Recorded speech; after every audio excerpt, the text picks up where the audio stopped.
niseme yeye kama binadamu alikuwa ni mtu mwema.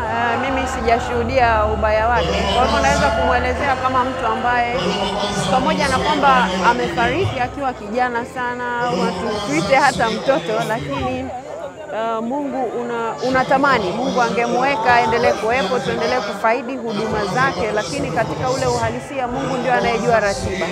Lakini kwa kipindi chake alichoishi kama mwanadamu alikuwa na mahusiano mazuri na watu, na kwa hivyo ni jambo linaloumiza yeyote akifariki. Hata mtu mbaya akifariki ni jambo linaumiza, lakini sasa kwa mtu kama yeye alikuwa anajitoa sana pia kwa ajili ya mambo ya wengine, na nafikiri ndio maana watu wengi sana wameumia sana kwa sababu walimfahamu kwa kila mmoja alivyomsikia. Kwa hiyo mimi binafsi pia nilimfahamu kwa sura hiyo.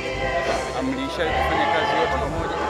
Ndio, alishawahi kuja Mbeya. Ni mtu mwema kwa kweli na alifanya kazi kwa kujitoa sana, na mimi na moyo wa shukrani katika maisha yake.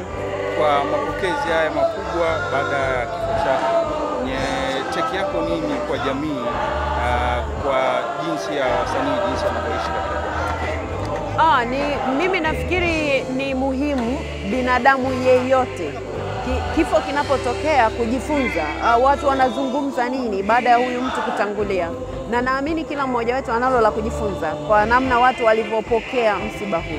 Msiba huu umepokelewa kwa hisia kali, kwa maana ya kwamba kila mtu ameshtuka, lakini pia amejisikia vibaya kwamba hii imekuaje tena. Kwa kama kuna la kujifunza ni kuishi vizuri na watu, kwa sababu hufahamu kesho yako, ama hufahamu kama hivi yeye amelala hatuoni sisi, lakini sisi ndio tunaojua kwamba ngoja niende nikamsindikize, ngoja niende nikamsitiri. Kwa hivyo wote tujifunze kuishi vizuri na watu, kwa sababu hujui nani atakusitiri siku utakayokuwa umetangulia.